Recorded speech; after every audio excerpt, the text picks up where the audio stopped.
Well, hello, everybody. This is Michael Watson here, and this is the IACT IMDHA Presenters Series on March 31st, 2019. And we are having the Presenters Series in anticipation of the Hypno Expo, which is May 17th, 18th, and 19th, with pre- and post-conference programs on the days just before and just after that weekend. And in this series, we've been interviewing people that are presenting those pre- and post-conference programs. So a couple announcements to make really quickly, and that is to let you all know if you are watching this on a recording or if you're actually watching it live right now, you can get an hour and a half worth of CEUs for spending your time with us. If you're a member of IACT or IMDHA, just sign on or log on with your member ID at the website. And there's a little box where you can put in the hours that you spent and let us know that you want to get credit for it, and you will get credited. The video that is being recorded today will be posted tomorrow. It will be posted on the IACT and IMDHA websites, both of them. If you pull down the tab for conference, you'll see webinars under there, and that's where all the recordings will be. It's also posted on the Mind Matters forum, which is a forum for members of IACT and IMDHA, so you can log in there and see it if you're a member. It will be posted on the virtual chapter Facebook group, and it will be posted on the virtual chapter YouTube channel as well. So it'll be there in 4 places, and God willing and the creek don't rise, it will be there by noon tomorrow. And just to let you know, next week will be the last in the presenter series, next Sunday night. And the person being interviewed next Sunday night will be yours truly for the first half of the program, and I'll be talking about running a Zoom business and the ins and outs of working online in a program that I have about that. And then we'll spend the last half of the program kind of recapping all the wonderful things that we talked about in this series and sharing some other special stuff with you about the conference. So come and join us next week as well.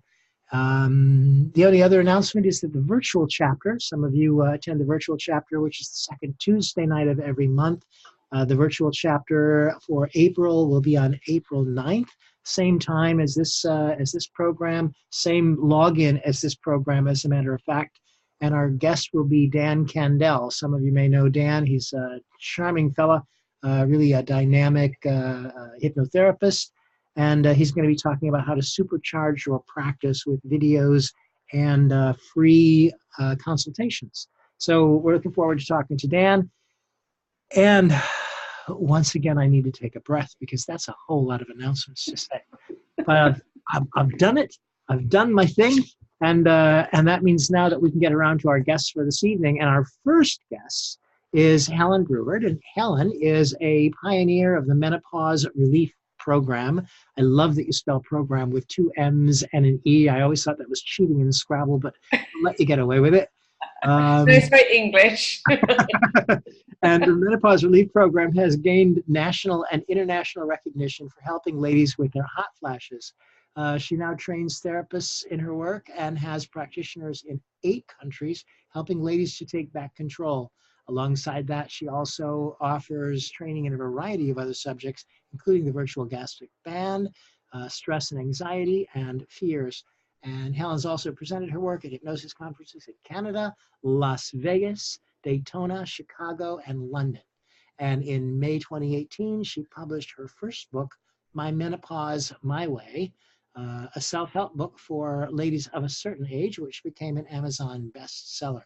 And prior to working full-time in her hypnotherapy clinic, something that you might not know, but it's just a lovely thing to know, Helen was a primary school teacher for 13 years. So hi, Helen. Hi. Great to have you here, and up in the middle of the night in your UK time zone at 1:30 for you, or a little bit thereafter. Yeah. So how does a primary school teacher end up working in the area of menopause relief? Sorry, the cat's just nearly fallen off the chair. The cat sat on the chair next to me, and she's just nearly fallen off. Start with the question, no doubt. Start again. She's very confused because it's dark. Yes. She thinks now she should be either being fed or going out to play. So, no, your question, Michael. I would imagine it's very similar in all teaching, wherever you teach. Really, it's a very stressful profession to be in, and I needed to have some hypnosis to help me deal with the stress. That's how I managed to deal with it in the end. Because of that, as we all know, I realised how amazing hypnosis was. So then became a hypnotherapist. I also worked part-time as a teacher for a long time until I met Sheila Granger. We all know Sheila, don't we? Mm-hmm. When I met Sheila, that was when I decided to do hypnosis full-time and leave teaching, which is what I did. And at the same time, or just after that, I had a hysterectomy, which put me straight into menopause. So, of course, that got me thinking then, because hypnosis, you can do huge amounts of stuff with that.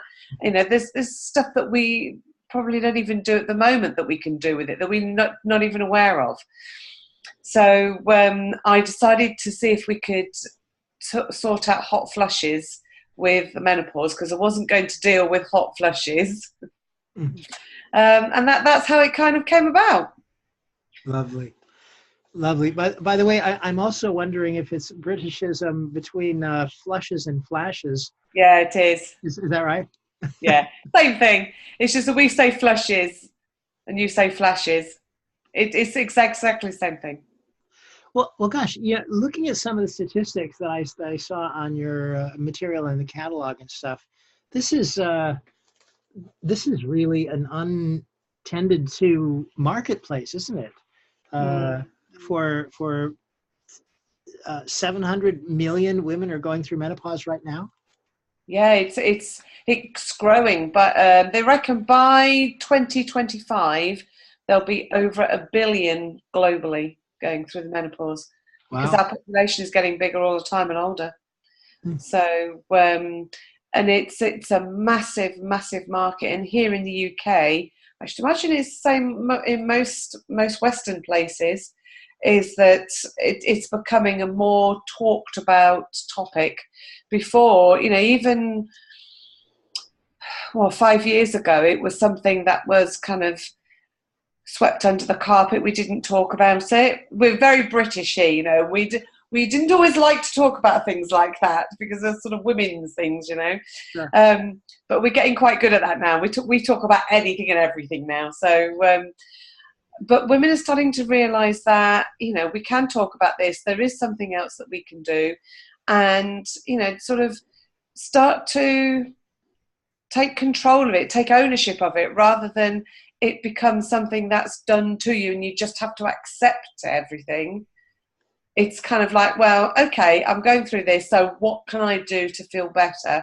What can I do to improve my situation to still be, as fabulous as I was before? Sure.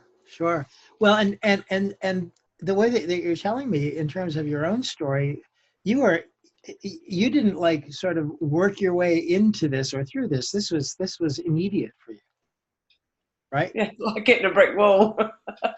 So what are some of the symptoms and signs and stuff for most people? How does this? I mean, I feel like a fish out of water here without Karen. So you got to help me out.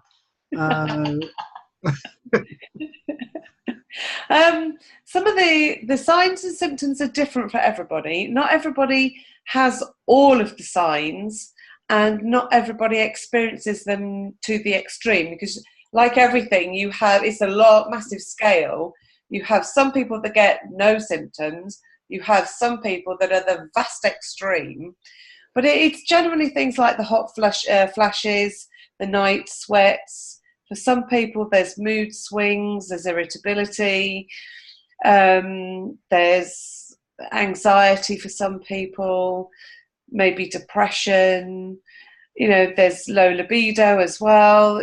There's lots and lots and lots of different symptoms that people can experience with the menopause. I think the last time I checked, and to be fair, I don't check this very often because it's one of those things that can grow and grow and grow. I think there's about 36 different symptoms I read last time. You know, hair loss is one of them. Itchy skin sometimes people get. You know, it varies. It varies a lot to what you experience, and your lifestyle, I think, has a lot to do with it. Well, and on top of all those physical symptoms, there has to be certainly an emotional component, because it signals. Well, as you describe it, this is something for women of a certain age. So it signals the onset of that certain age. Yeah, and some women. Again, this comes down to, like you said, your mental state, not your mental state, the way you think. For some women, it's kind of like, for me, it was like, yes, thank God, don't need to do any of that nonsense anymore. For other women, it's like, well, I can't have children anymore. It's the end of my child rearing years, and it's the onset of old age. Like I say, it depends on your mindset. You know, just because you are in your 50s, usually, because it's the average age is about 51, but just because you are around that age, it's only middle age. You know, it doesn't mean that it's the end of everything. It just means it's a new phase, and you can still do lots of different things. You know, I kind of look at it as, yes, the children have kind of grown up to that age in most cases where they're adults, they can deal with themselves, they need you now and again, so that's great.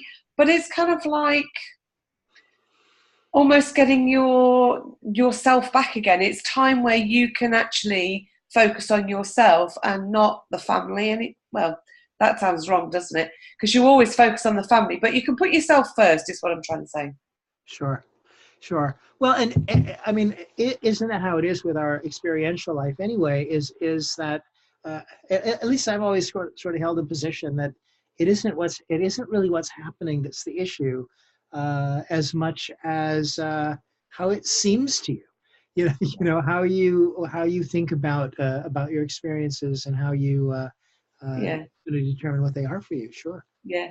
And how you deal with it, or how you choose to react to it. Yeah.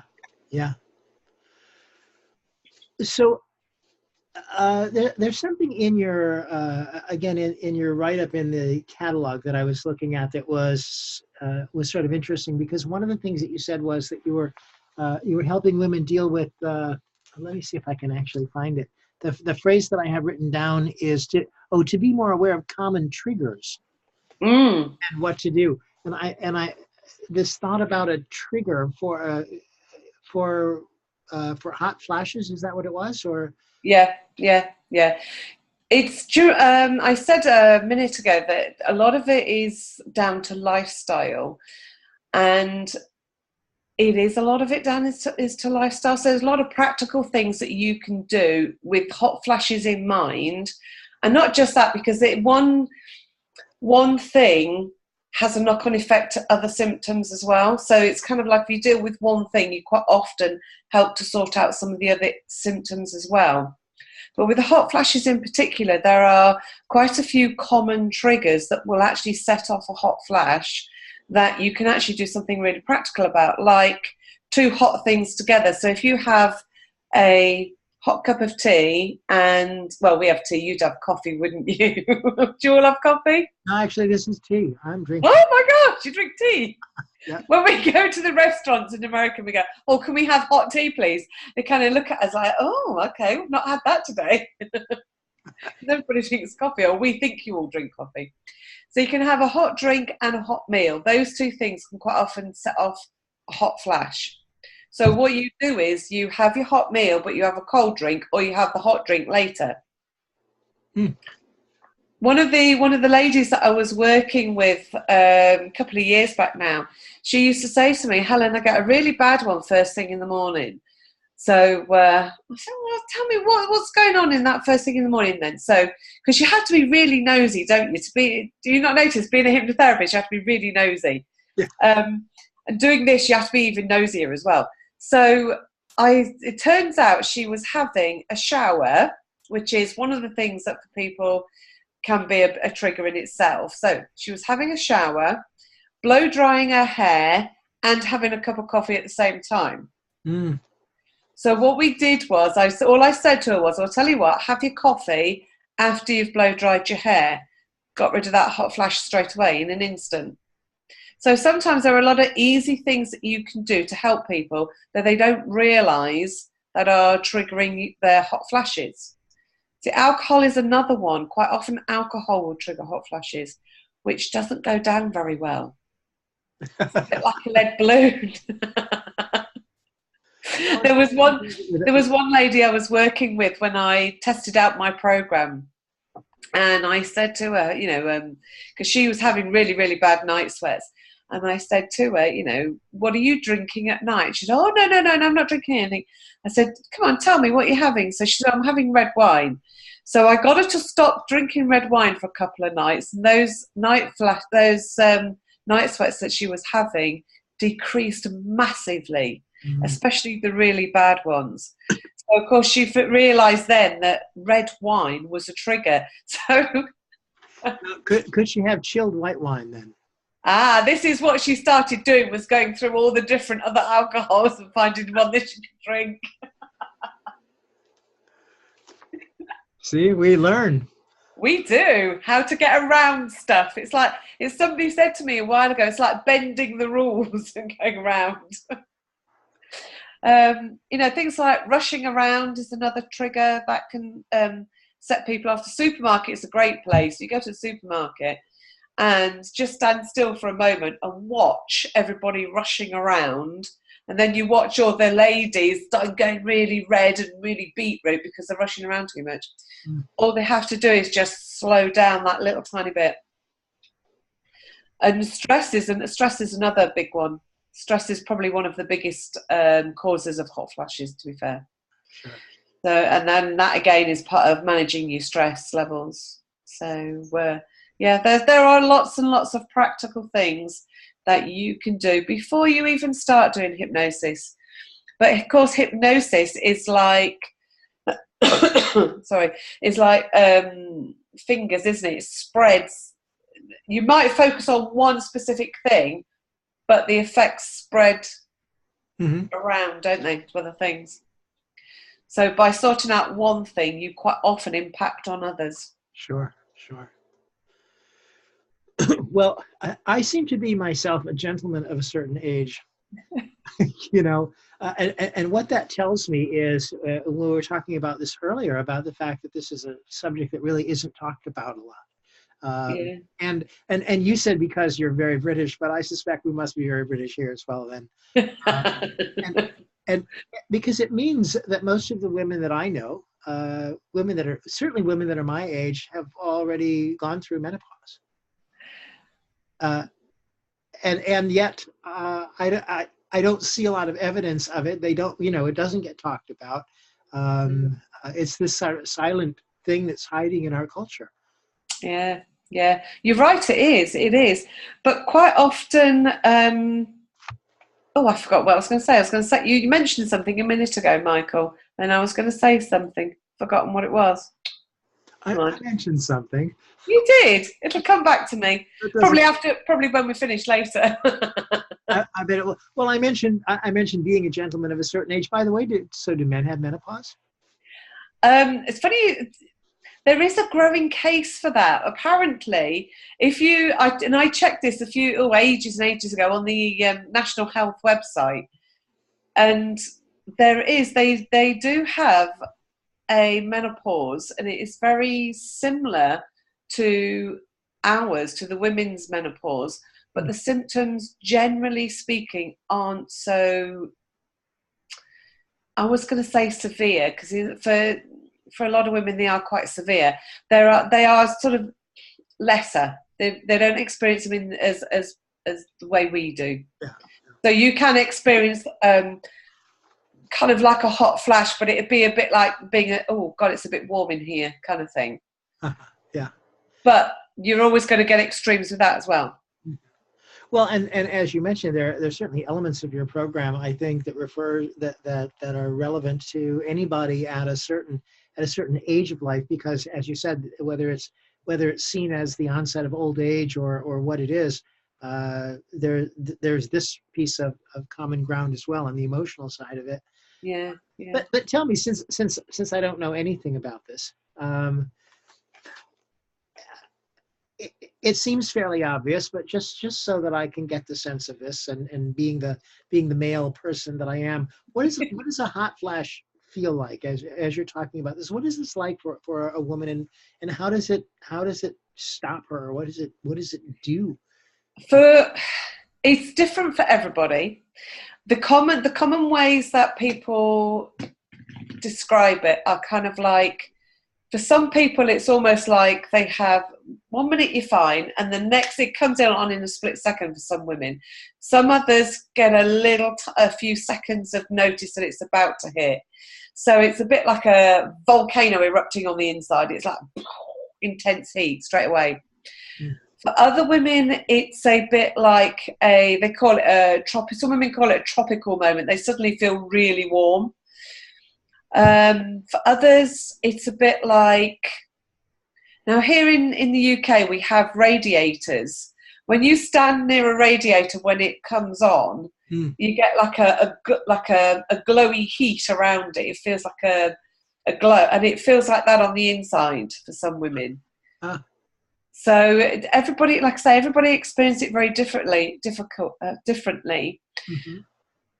For some women, it's just a little bit of extra heat. For some others, it's hugely intense and really, really hot, so that you go beetroot red, you start dripping with sweat, yes, and really uncomfortable. For some women, it lasts seconds. Other women, it can last, I think, about an hour was the longest I've heard.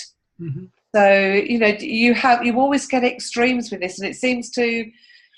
menopause seems to kick up the real extremes, and when you're dealing with that extreme heat, it then kind of just stops you from focusing, or it can do, and it stops your mind, almost puts your mind on pause. So whatever you were doing, you kind of lose track of what it was that you were doing for a bit, because you're like, and because you can't hide it when you're beetroot red, right?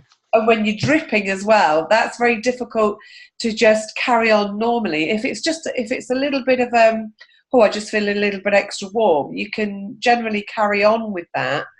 But when it's the extreme and it's really, really hot, it's like somebody interrupting you when you're thinking, or when you're focusing on something, when you're chattering. Mm-hmm. And obviously extreme enough that it stops you from being able to function and do the sort of normal things. Yeah.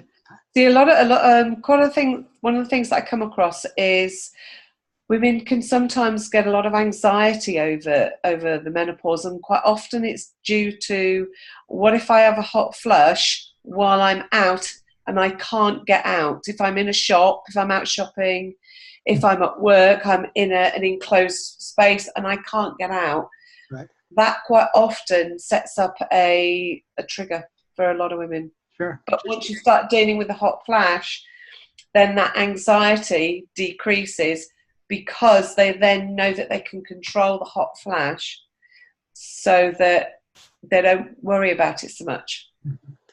So the program, I mean, not the one that you're teaching in Daytona, but you're teaching the folks in Daytona, as I understand it, how to offer a program to their clients. Yep. So the program that they offer to their clients, the program that you do with a woman who's dealing with menopause, is a number of like 6 sessions or something that I see, or? Yep, I usually do 6 sessions with mine. When I train people, I say to, you can do between 4 and 6 sessions, whatever you feel your client needs. 6 sessions is a good amount, because you can cover quite a lot of ground over that.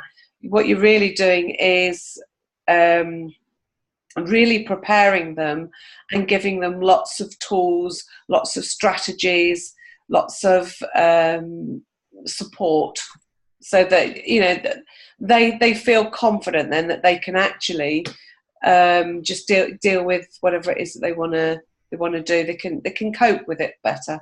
Nice. Okay. So you have a book. I do. Oh, you can't see it there, can you? There you go. The book. I can see it. Yeah, it's really cool. A hummingbird? Yes, it is a hummingbird.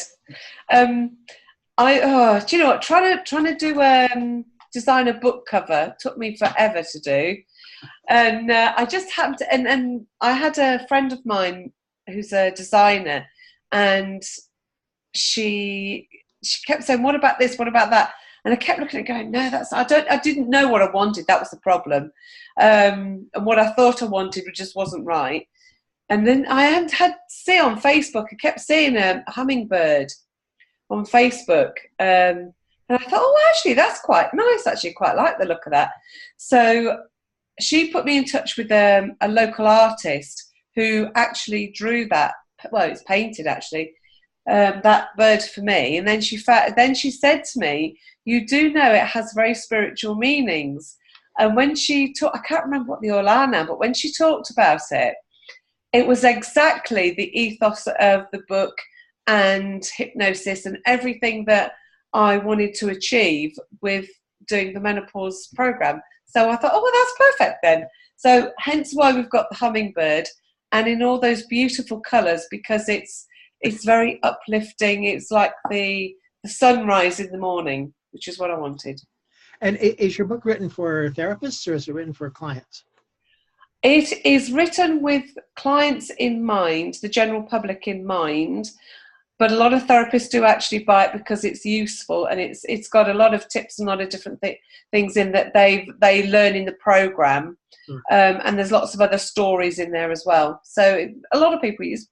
I actually wrote it for general public, but therapists use it as well. So, by the way, the program that you're doing in Daytona is on Friday. It's a 1-day course. It's a full-day course for everybody listening. So that will be on Friday of the conference weekend, the 17th, I guess it is, of May. And what will actually be happening in your 1-day course? What will students learn, and what's going to go on there? Okay. Well, we learn a little bit, but we learn about the hormones, we learn about the symptoms, we learn about how it feels, the quick fixes. So I gave you a few there, but there's a bigger list of quick fixes and triggers and things like that. There's scripts. We go through the different scripts that they have for the program. We'll do a demonstration so you can see what it's like, you know, how to do the first session, different tools that you can teach them, different things that you can do. So there is lots and lots of different things that we cover in that training session. We really make sure that I really make sure that you know exactly what it is that you're doing, that you have everything that you need to start working with those ladies the very next day if you want to. And you're sending them home with a bunch of stuff as well, isn't that right? Yes, there will be a DVD guide that they can have, and they go onto a secret Facebook group. We have a menopause practitioner support group on Facebook, so they can belong to that one. They can also send me their details and go onto my Find a Practitioner page on my website. So there's lots and lots of bits, you know, whatever.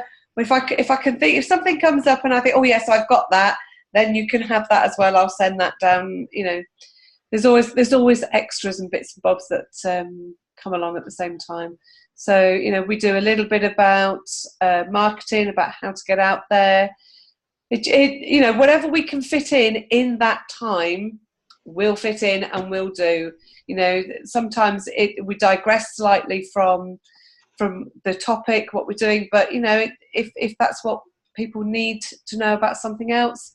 We've done, what did I do before at home? Last time I did one a few weeks back, we did a lot about recording sessions, recording your hypnosis sessions for clients as well, because that will give them a lot of extra support between sessions.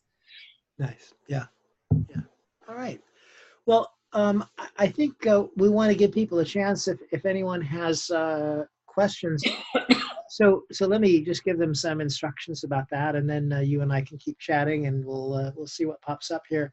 If you have a question for Helen, you could do there are a number of ways that you could do that. You can feel free to interrupt at any time. You have the ability to take your microphone off mute. I have muted everybody, but down in the lower left-hand corner of your screen, you'll see a microphone, and if you're muted, it has a little line through it. So all you need to do is to click on that little microphone, and that will take that line off, and you'll be able to talk. Or you can write in the chat room a question if you have something particular that you want to do it that way, and we'll just answer it there. Or you can write in the chat room, I have a question, and we will open up your microphone and ask what's on your mind. So it's lovely to have choices, isn't it, Helen? Isn't it just? So, and while they're deciding just what questions it is that they want to ask you, I'd like to know, is your class going to be all women, or do men take your class? Or No, I have quite a few men. No, men do as well. It's not exclusively for women. uh-huh. I'm curious about that. It just as I'm thinking about it, I'm wondering if this is a field that men can get into, or if clients will come to men practitioners who work on menopause. It does start out with men, doesn't it? Now that I think about it. Well, yeah, it does. Yeah, but do you know what? Men can do this. It's not,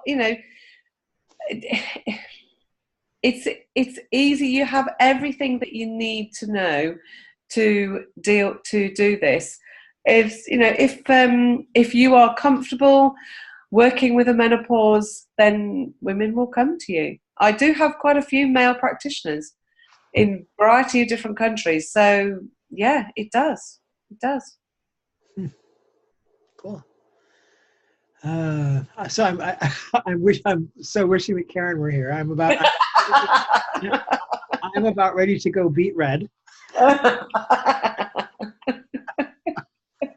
and just wonder what else I can ask you about. You've been doing this for quite a while, is that right?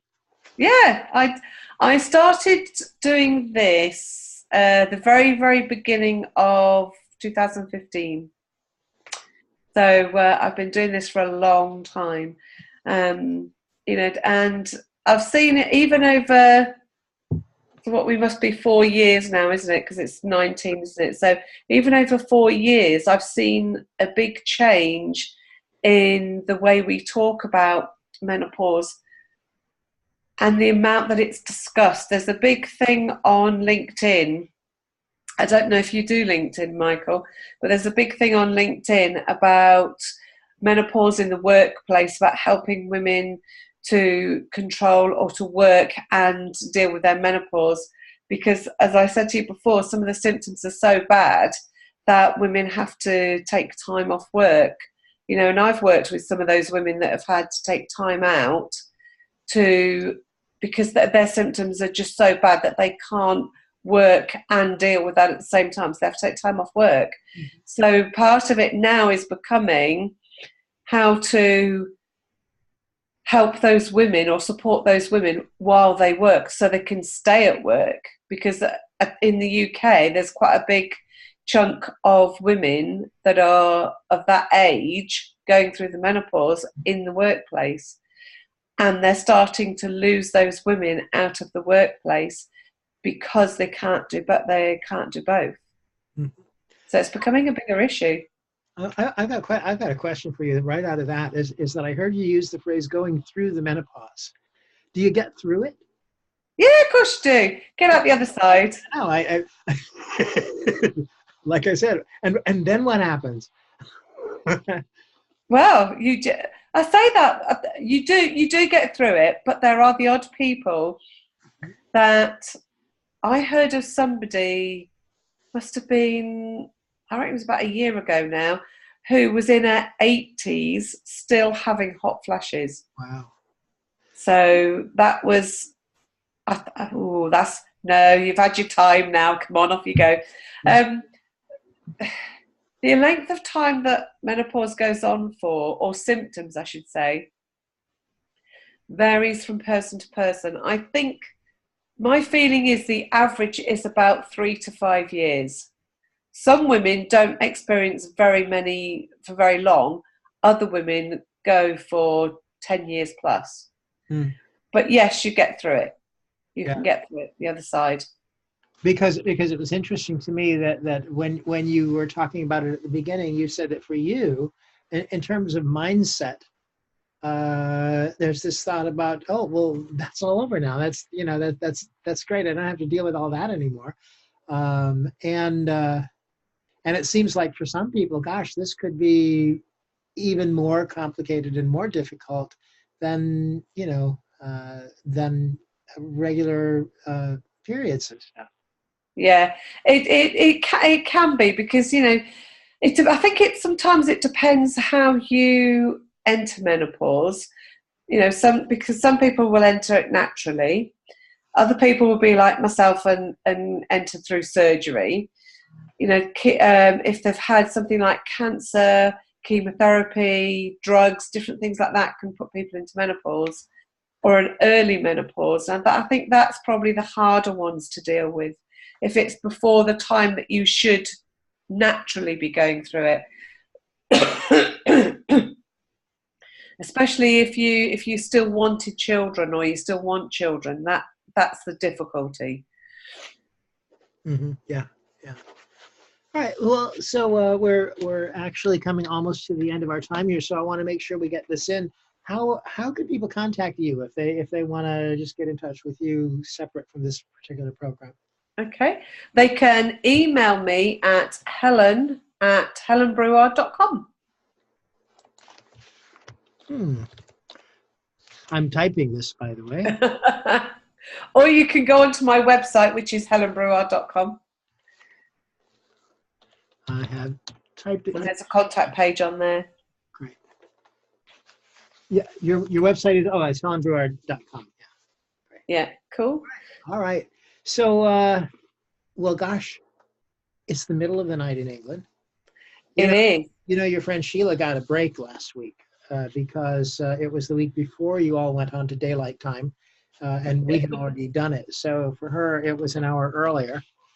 But I think just to accommodate you, Helen, they made that switch, I guess, this morning. Yeah, I drew the short straw. But you know what? It's good to speak to you again, Michael. You know, I'm looking forward to coming back to the conference again. Conferences are great to go to, especially Daytona one. Everybody is so friendly there, aren't they? Yes, they are. They are. It's a great group, man. This is one of my favorite. In fact, this probably is my favorite collection of hypnotists. Yeah. And for me, by the way, what the other lovely thing is, it's about an hour's drive from my back door. So. Right. I really enjoyed the. We had I'd call them Hawaiian dancers. I don't know if that's the right term. On the Saturday night we had last year, we had, that was absolutely fantastic. They were doing all the, I don't know, didn't you have? Yeah, it was great. Loved it. Absolutely loved that. It was brilliant. That was great. It was great. Well, all right. So I'm going to say goodbye to you in a second, and in order to do that, I know you haven't been acquainted with what we tend to do here on this series, but I'm going to take everybody's microphone off of mute in a moment so that they can just all say thank you. We appreciate you being here with us tonight, and then we'll move on to Lois in a couple of minutes. But we really do appreciate you staying up for us and sharing your thing. And ladies and gentlemen, on Friday of the conference weekend, 17th. Helen Breward is teaching the Menopause Relief Program, and it is a one-day program, and a wonderful thing to be able to add on into your. So be there, as they say, because it's going to be wonderful. So thanks a lot, Helen. Yeah, thank you. And I'm opening up the microphone, so everybody say goodnight to Helen, and thanks for being with us. Thanks very much, Helen. Bye. Thank you. Yeah. Thank you. Thanks, Helen. All right. We'll see you soon. All right. Good night, Helen. Night. I'm going off to bed now. All right. Sleep well. Thank you. Bye. Bye-bye. And now I'm clicking the mute button once again, so you can be aware. And I am going to open up our friend Lois's microphone here, because we're about ready to move on and to speak with Lois Prinz. And Lois, by the way, we recently did the Galaxy of the Stars, some of you are familiar with, and we had a bunch of folks attend that. And we did 4 main topics: smoking and weight loss, and pain management, and stress and anxiety. And so we wanted to go out and get the best folks that we could have for those people. So for smoking, we got Sean Carson, who wrote the book. For weight loss, we got Kelly Woods, who wrote the book. For pain, we got Lois Prinz, who wrote the book. And for stress, we got me, who organized the whole event and got lots of practice working on my stress tactics. And it was a wonderful thing. So for those of you who aren't familiar with this, the Galaxy of the Stars was recorded, and those recordings are available by contacting the folks at IACT. Just call the office or check them out on the web, and you can get a copy of that. I got to hear Lois do 3.5 hours of pain stuff that day. And as a matter of fact, I got to hear more of it than anybody else because I did all the editing. So I think I heard about 9 or 10 hours, Lois, of your 3.5 hour presentation. That's why you're so brilliant, Michael. There you go. So it's lovely to have you. Let me just do the official thing here and let everybody know that for decades, Lois has been a professional hypnotherapist and specializing in hypnotic pain relief during the past 2 decades. She is a published author, certified instructor and mentor of hypnotism, a producer of 25, count them, 25 CDs, soon to be internet radio host, and has created a 12-hour downloadable training.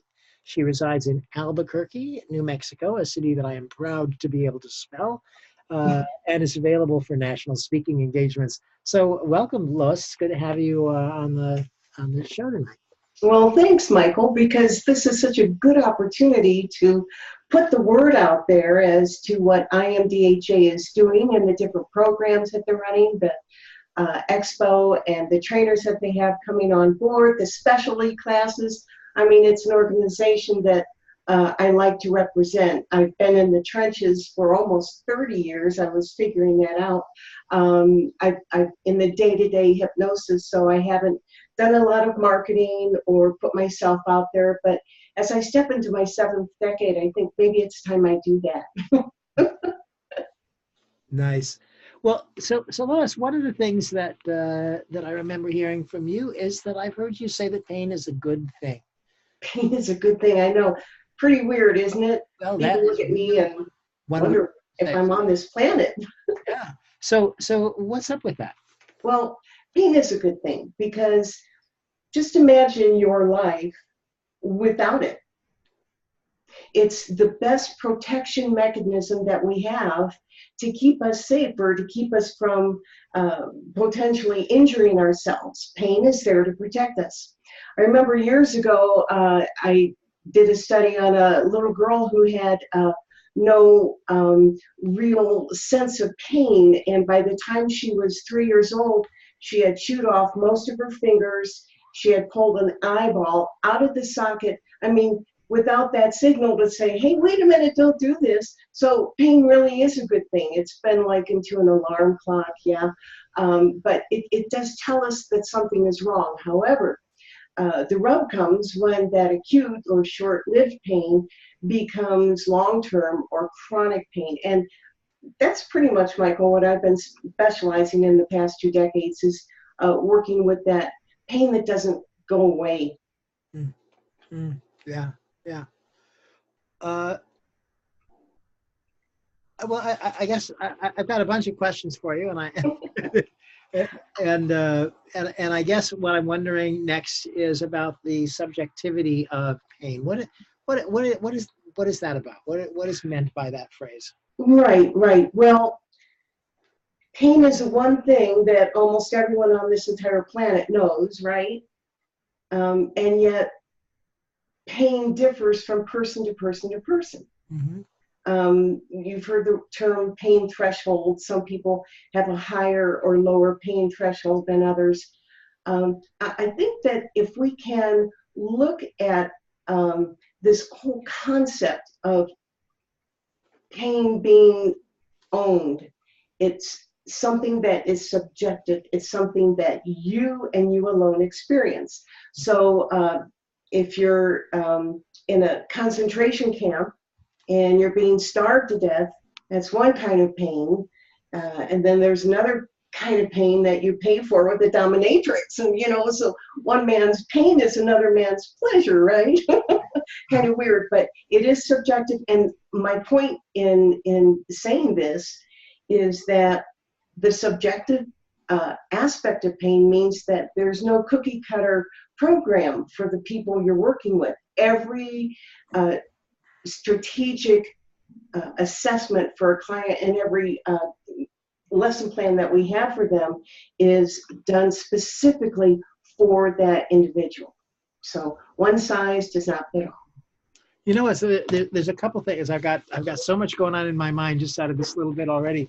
First of all, I'm still reeling over the fact that you were talking about a little girl who couldn't experience pain at all.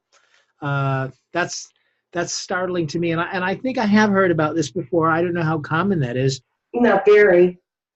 Is that a threshold issue, or is that just, it's literally just turned off? The mechanism is not there. Well, remember, I'm not medical, but I would guess that she doesn't have those natural opiate neurotransmitters, and without that, she just doesn't have any chance to interpret the signal of pain. There is no pain that's coming through to the brain. If you don't have a brain, you can't have pain. Sure. Right. Well, and speaking of interpretation, it kind of echoes something that that Helen was talking about just a little bit ago as well, and that was about the mindset that you have about it. As you said, one man's pain is another man's pleasure. Right. And I think that's probably true with women as well.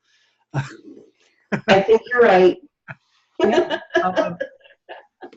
So mindset is got to be a real significant issue in this. For pain, mindset is everything. We've learned more in the past 10 years about pain than we have since the dawn of time. But we now know that pain is understood, and we understand the science behind pain. But if you can interpret pain differently, the study that was done was, and it didn't make sense to me at the time, but I tried it, and heck yeah, it works. We had the patient or client, and I use both words interchangeably because this is an integrative aspect of medicine. So patient for the medical, and client for people like me, the therapist. But getting them to understand and interpret their pain differently, really, you said the word, Helen said the word earlier, and it's the word we say in hypnosis all the time: alter the perception of the pain, and the pain experience is altered. Does that make sense? Yes, it does. Say a little more about it, though. About altering the experience of pain. Well, this is where, and I say this kind of bashfully, but I came up with this crazy little cute mnemonic way of remembering different techniques for creating that diversion is what we're talking about. And diversion is a technique that we use all the time. When we tell a client, close your eyes, and we induce the state, we're diverting their attention. You divert a river and it goes in a different direction. And that's what we're doing, is diverting their attention. And I've come up with some very clever, if I do say so myself, and I just did, some very clever ideas to distract the body of its pain, to detach, to dissociate from the pain, to deport the pain. So hopefully that'll give you a little bit of a teaser in what we're doing in my day-long program, which is explaining the concept behind pain. You just can't go in and teach a lot of different protocols. You have to understand what pain is, and you have pointed it out. the cognitive, emotional aspect of pain, the behavioral, the physical. It's such a complicated ball of wax. So in one day, what I intend to do is have you go back into your practice and be able to implement some of these little techniques that I'm going to teach you about distracting or diverting pain. And they've worked, and they're tried and true, and I'm not giving you anything I haven't done hundreds of times before. And they're going to be practicing techniques in the class, is that? Well, yeah, I had this idea that we could all have them create the different techniques for these different Ds, and then we would combine that together as part of the hypnosis process with everybody's suggestions. And then I can email it out to them, and they're going to have a pretty tasty little pattern when they're all done with it. Nice, nice. Mm-hmm, mm-hmm. So by the way, for folks that didn't hear it, I actually didn't say it, but the title of the program is 12 Diversions to Pain Distraction. So back to that notion about diversion that you were talking Right. about earlier. One of the things that I think is really important is because we are all so different from each other. Right. Really being able to appreciate that the person sitting in front of you, the client sitting in front of you, does not necessarily experience pain the same way that you do, as we're talking about the way that this is so individual for people. And so to me, it's really important to be able to have that beginner's mind that I've heard you make reference to yourself before. Yeah, the beginner's mind is pretty important in coming into a deep, broad range of training. This is one day, but I still want you to come in without having this notion that you know everything that there is to know. It was Mark Twain. Well, they credit Mark Twain for saying, let's see, I had his quote here. It ain't what you don't know that gets you in trouble. It's what you know for sure that just ain't so. And a lot of people come in with misconceptions or preconceived notions that are very erroneous. So it's important that you uneducate yourself before you come into the class. And I'll also say it's important that you uneducate the client, patient as well, because they come in with a whole notion and belief of what's going on, and it may be the furthest thing from what's actually happening. So part of our skills as hypnotherapists and counselors is to create that environment of safety and comfort and renewal, a place to step away from the pain, the anxiety, everything that comes along with it, so they can just use that time for renewal. And it's spiritual renewal, it's physical renewal, it's, that emotional reset button happens every time you take your client into trance, right? That's why I think this is one of the best professions in the world. As a matter of fact, I said I was stepping into my 7th decade, right? Well, I would like to see across the United States, to begin with, hypnotic comfort center. We're not dealing, yes, we are dealing with all the issues of pain, and there are many that you'll need to understand, but to have people come there just to learn how to cope with stress, how to nourish the body the way it's supposed to be nourished, hydration, movement. Movement is, in chronic pain, it's so high up on the list, and it's the last thing people want to do. But if they can understand that movement won't harm them, it will actually help them. So the comforting words that you use are what we do every day in hypnosis anyway. Mm-hmm. But I'd love to see these, comfort release centers, because I think it's just a whole new wave for an application of hypnosis that has been overlooked and undervalued for a long time. Too long. You might want to open up some franchises. Well, I don't know about that, but I'm sure here to give people the right start. I've been mentoring students for a long time, and that was a pretty fluffy program is what I called it. But we're developing a program now of mentoring where it's a year-long commitment to understanding how to do this, from meeting a client to marketing to get that client in there, to writing case studies and standardizing the protocol, because this is what we so lack here. And you and me can do it. We don't have to be PhDs in order to standardize the process and do it again and again and again, so you can see if it really has value to it. Yeah. I think one of the things that many of us are taught, and probably not necessarily to the credit of our training, is we're taught a couple of things about pain, like glove anesthesia and a couple of things, and numb. Yeah, exactly right. Comfortable, as Pink Floyd would say, but so when I think of talking to you about pain, I think the first thing that comes into my mind is that stuff. And I'm like, well, no, of course, because just like again, we said when we were talking to Helen as well, there've got to be a whole lot of emotional components associated with this as well, particularly people in chronic pain. There's certainly a, how do you feel about not only the pain itself, but how do you feel about being in chronic pain for years and limited in terms of your ability to do things? And spot on, 100% right. Yeah. Because, well, that was going to be too long of an answer, so I'm going to skip that and I'll save that for later. Okay. Well, why did you decide to focus your practice on training on pain relief?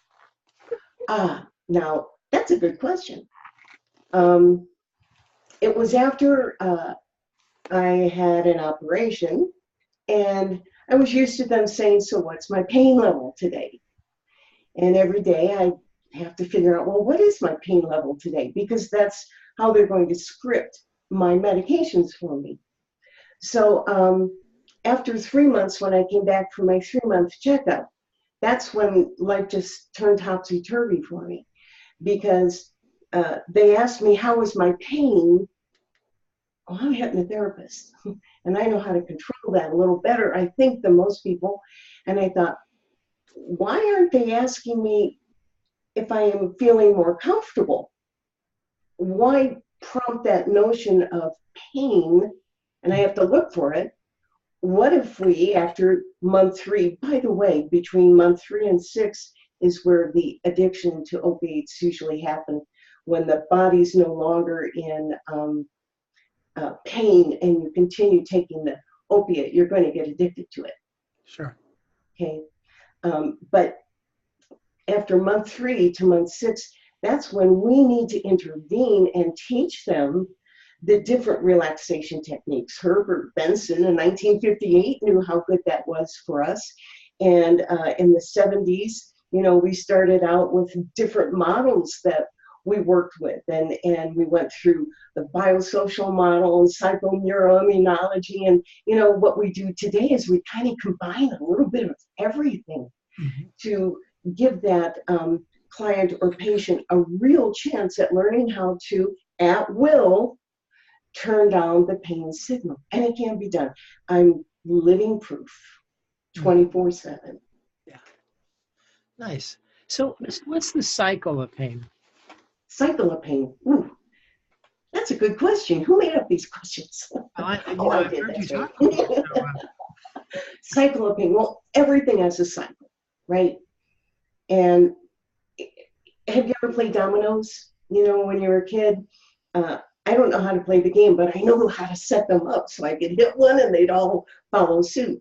Well, the dominoes follow that pattern, and all the dominoes fall. But if you take out 2 dominoes and then knock them over, it stops. The cycle stops. Pain has a cycle. Think of all the elements that come along with pain. How about sleep, stress, low mood, depression, anxiety, cognitive impairment, gaining weight, losing weight, not wanting to exercise. You know, there are so many aspects to this cycle. And what I've learned is if we can stop a part of that cycle, the rest of the cycle discontinues as well. If we can teach them, and this is what I do, so you're getting $1 million piece of information here. All right. The first thing I work on with pain is sleep. It's sleep. If they don't sleep, that cognitive impairment is pronounced. They don't really have that rest. The body's in a high angst, stress state. So when you're working with pain, it's not just about working with pain, it's working with the components of that cycle of pain. Mm-hmm. Does that make sense? That makes great sense. Wow. I'm still making sense. Well, This is the late night version, by the way. the late night version is- it's later in Florida, so Oh, I know. It's only, well, I don't know. I'm 2 hours behind you. so you're also well known for developing the comfort assessment scale. How is that? Well, what is that? What is a comfort assessment? Yeah. This has been out there for a long time. And the concept is reframing, right? A comfort assessment scale, instead of asking me what's my pain today, what if they ask me what is my comfort today? So that's where I started to work with this, and I understood that if we could get them to focus on the comfort level. One of the guy that was with Timothy Leary, his friend that I worked with, we had him raise his his pain level before we took him into hypnosis. And he had a PICC line infection. He said, I think I'm at a 12, Lois. So we did an 1.5 hour process with him. And before he went in, we asked him, what's your pain? And when he came out of hypnosis, do you know what I asked him? What? What would you ask him? What's your comfort? You're genius. Well, you gave me a clue. You are genius. Yeah, what's your comfort level? Well, here's what the patient's going to do. They're going to go, what? What's my comfort? And then they're going to look around and, 2 on a scale of 1 to 10. Well, 2, if they started out at a 12, that means there was a significant 14-point variance in that perception of pain. And that's all it is perception. That's what we as hypnotists are able to do, is alter the way the client perceives. I use direct and indirect suggestions. I don't do a lot of therapy anymore because I've done a lot of therapy, I've done a lot of regression, I've done a lot of that, and I honor everyone in there. But after 32 years, this is what I've come up with. If you give them the right statement, if you give them the right suggestion with the right intention and motivation behind it, you can experience miracles. I let the subconscious mind take that and it'll figure out what to do. They don't need Lois Prinz telling them what to do. That client, patient, they'll know what to do with that suggestion, because we've said it, you have that emotional attachment. You cannot have pain without a memory of emotion. It's impossible to do. That's why one man's pain is another man's pleasure. So wait, let me interrupt you. Can you say that again? You can't have pain without a memory of? Yeah. All pain comes with a memory. A memory of an emotion? Is that what I heard you say? Mm-hmm. An emotional memory. All pain carries emotion. Okay. All pain. And I find this interesting as I've been becoming the expert in the last decade, that pain is whatever the client patient says it is. Pain is not fabricated. Even if it is, it's still pain. It's still real. Yeah. So to step into the arena of pain control, the first day will kind of blow off the dust on the patina of pain relief, or I should say hypnotic remediation of pain. So it's all about creating comfort and understanding the client that you're working with, understanding how it's the emotional body that's in pain. Hey, I went to see some guru doctor back in the 90s, and he would press a point in my back, and I'd yell out, and I go, "Oh, Mom!" And he'd press another part of me, and I go, "Oh, Karen," my sister. And everywhere he touched, and he said, "Oh, you have a lot of repressed anger." But actually, the emotion does get held up in the body, and learning how to release it. And I mean that literally, how to release the muscle, how to, relax. It's the best way to interrupt that cycle of pain.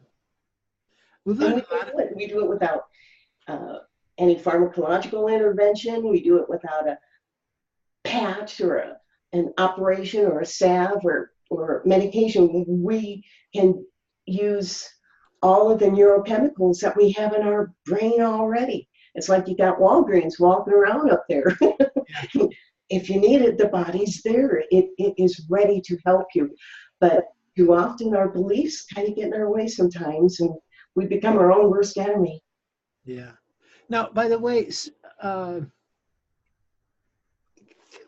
oh gosh, there's something's occurring to me that's kind of an interesting question. But first of all, so as you've said in a variety of ways, and I'm just going to underscore it again, pain is a subjective experience. It is always real in the sense that if you're experiencing it, it is an experience. Right, but doctors don't always confirm that. Huh? And that's why a client has to say, or a patient has to say, "Doc, this is really bad pain. You can't believe." I mean, we become drama kings and queens because we want that doctor to know, we really are suffering. So this offers some interesting thoughts with regard to things that get labeled psychosomatic pain. Mm-hmm. And do you work with people with that have been diagnosed? They say it's all in your head. The doctor says, go see Lois. Yeah, that's what they say. Yeah, psychosoma. Mind body. Mm-hmm. You can't separate pain from the mind body, and it's important that we have it though. It serves purpose. And pain isn't always just that physical sensation, of course. There's love pain and grief pain and pain that comes with a marriage breakup. I mean, pain can wear many different disguises. So if you have a brain, you're going to have some kind of pain. And you can't get away from it, I'm afraid. Well, see, that's probably why I don't experience too much pain.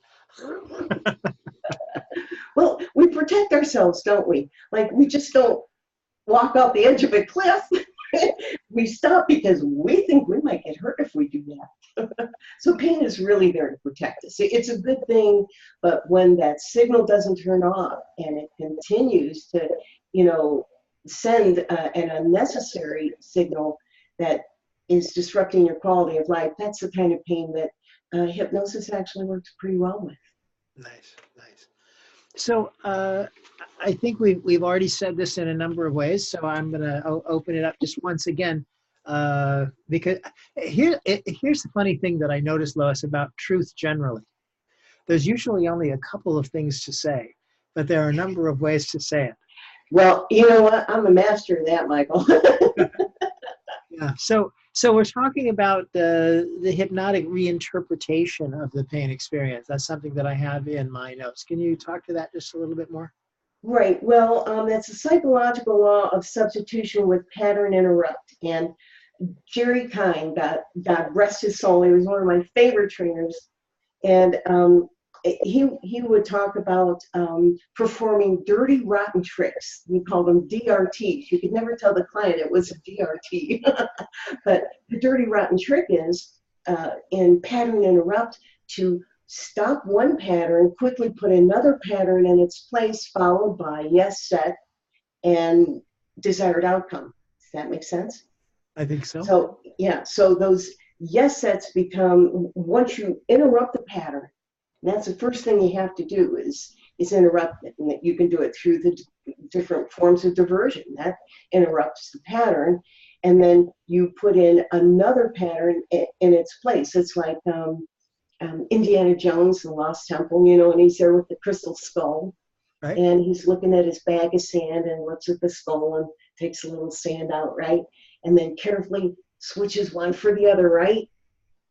But it probably wasn't the exact weight because it didn't end up so well for him, did it? But that's that law of substitution. You want to, the universe doesn't like a void. You want to take out the wrong suggestion and quickly replace it with a desired response. Right. Yeah, a useful one.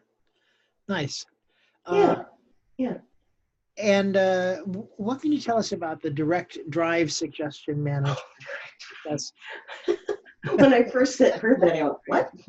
Well, right. Direct, and I'll say indirect as well, because I am a fan of Milton Erickson, so I'm going to do both of them. But it's giving them a perfectly crafted suggestion. That's direct drive. That's telling them exactly what it is that they want. A lot of hypnotists talk about what the client doesn't want. You won't want to smoke anymore. Why would you tell them that? You want to talk to them and tell them about what it is that they truly desire. And that really is the gist to that. It's pretty straightforward. Mm-hmm. Tell yourself what you want. And when you're talking negatively to yourself, I call that mind speak. When you have a negative mind speak, I say, don't listen to yourself. That's my advice. Yeah.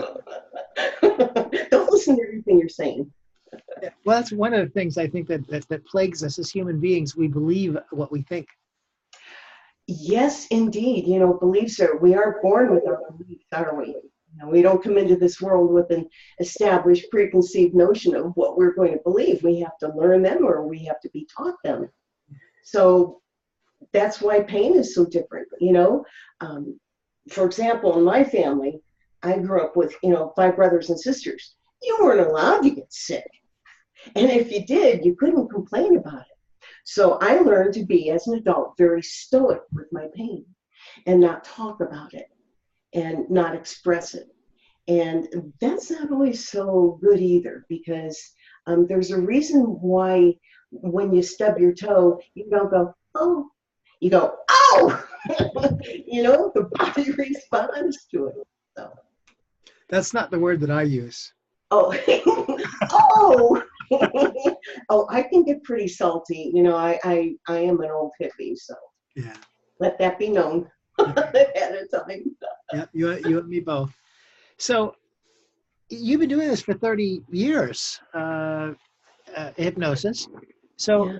I'm betting that in the course of those 30 years, you have got some interesting stories to tell us. What stands out as being a particularly unusual issue that you've worked with? Let me see. Well, I could write a book just on the weird ones, right? But I attracted them all into my office, and I'm glad that they were there. Let's see, the weirdest one. Well, I had a few weird ones, but I think the one that sits on top of the pyramid was the guy who traveled 300 miles every time to see me. He was afraid of weather, Michael. He was afraid of weather. They have weather everywhere.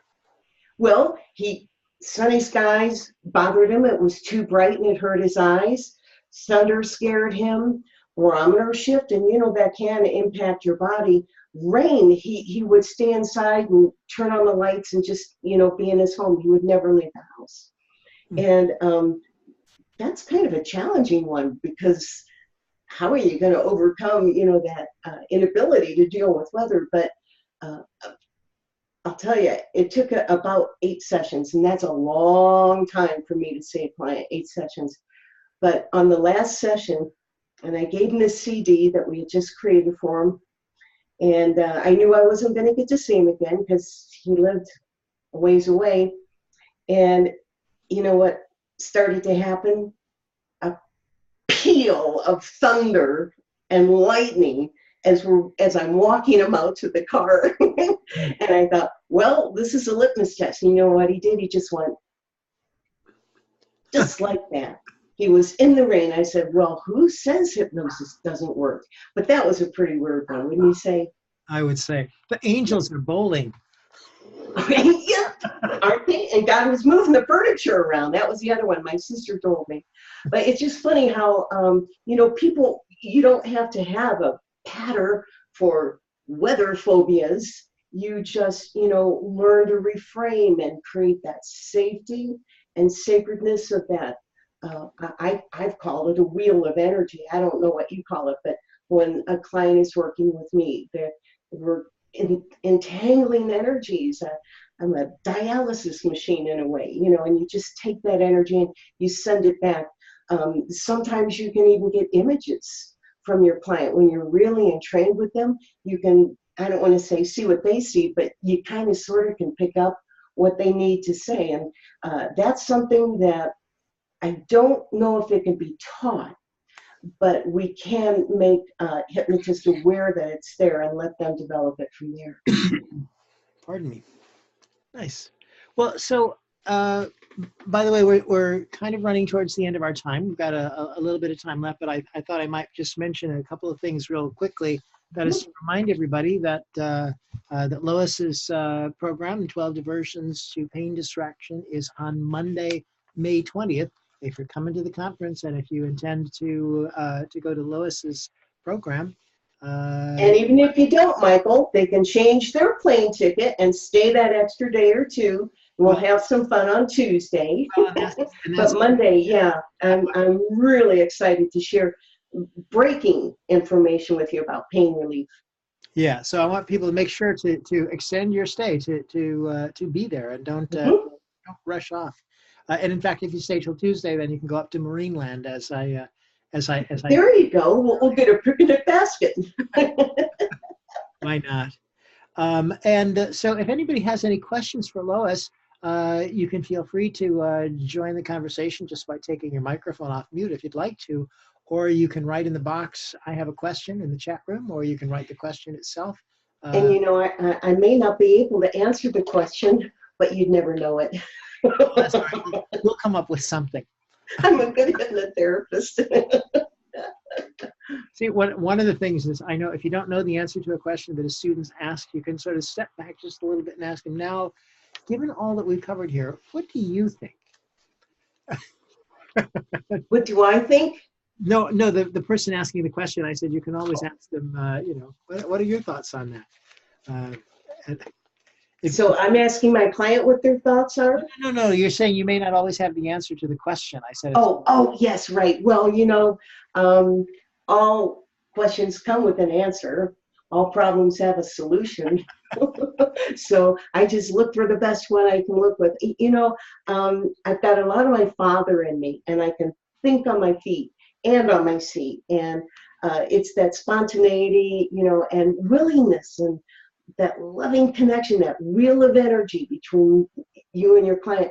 That once you can get to that, this whole thing is just absolutely nothing but one miracle unfolding after the other. And if I can just leave an impression on y'all that 30 years, actually, it's almost 5 years is a long time to do anything.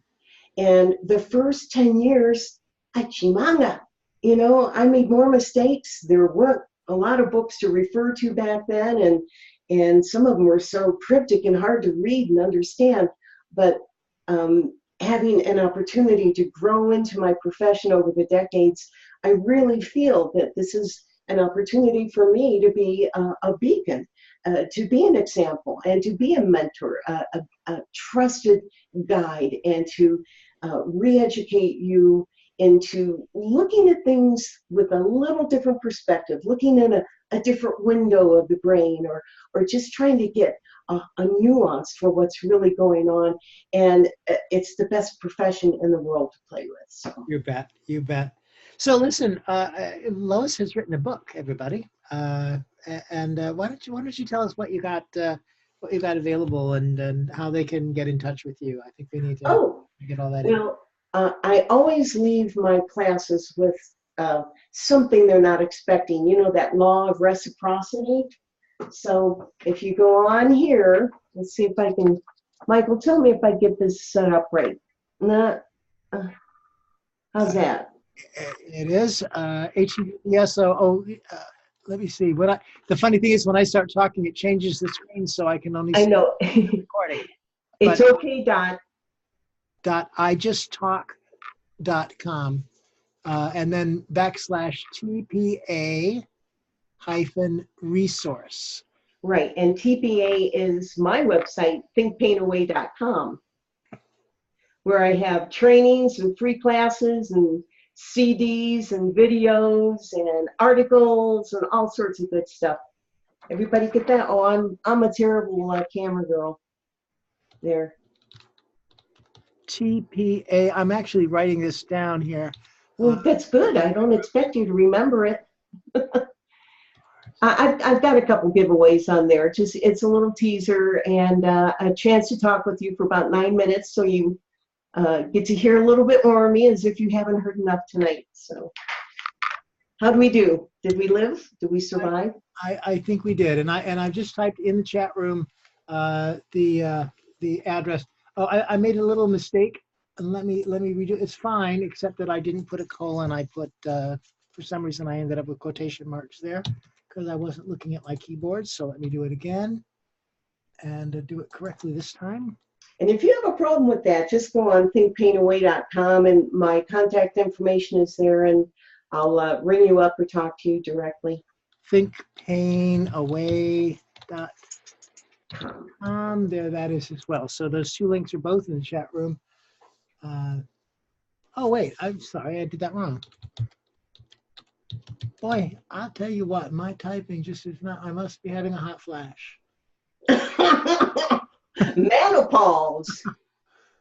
Thinkpainaway.com. There it is. So there is a question here from Sharon, and she says, and I hope that we can retrieve this for you, Sharon. She says Lois said hypnosis's job is to ... She says, and I went to get a paper to write it down and forgot it. It was really good. Well, I know it. Listen. Do you know what? In all my trainings, Michael, I tell you, you're going to get it one time.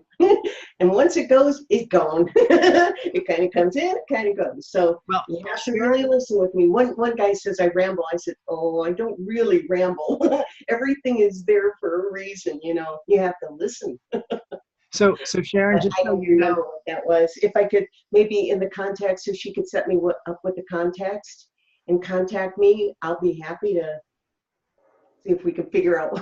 At the very least, the good news for you, Sharon, is if we can't figure it out, yeah. In fact, you've just written what I was going to suggest on the replay, so you'll be able to check it out tomorrow. And besides, Lois has said a whole lot of things here, so I suspect you might want to listen to them a second time in order to gather what you didn't get the first time. So there we are with that. And we're just a couple minutes away from saying goodbye. So Lois, I need you to hang on for a minute. Is there any sort of last word that you'd like to share?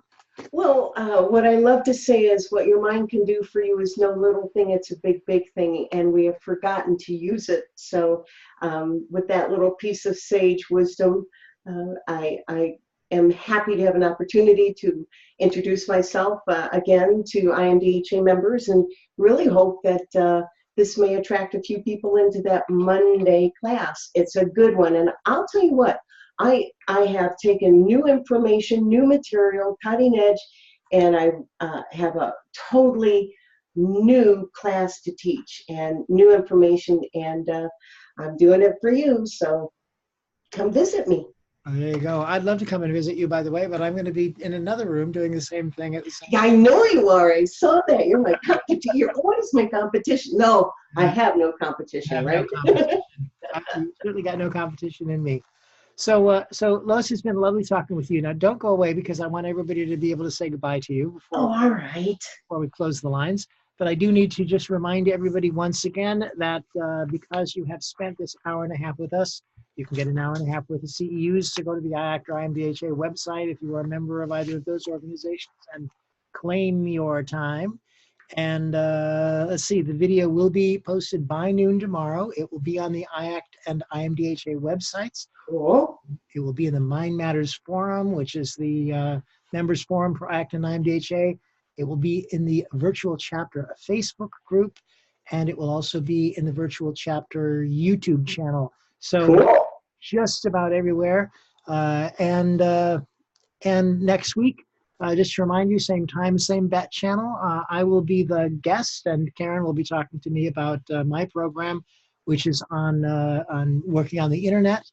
And then we'll do a recap of the series, and we'll have a lovely time next week. Also, the virtual chapter on April 9th, our guest, Dan Candell, will be talking about supercharging your practice with videos and free consultations. So I've just about said everything that I can think of. Lois, it's been great. It's been great having you. So let's give everybody a chance now to say goodbye. I'm going to open up the microphones, and thanks again. My pleasure indeed. Good night, Lois. We appreciate it. Bye, everybody. Thank you. Thank you. Bye, y'all. Yeah.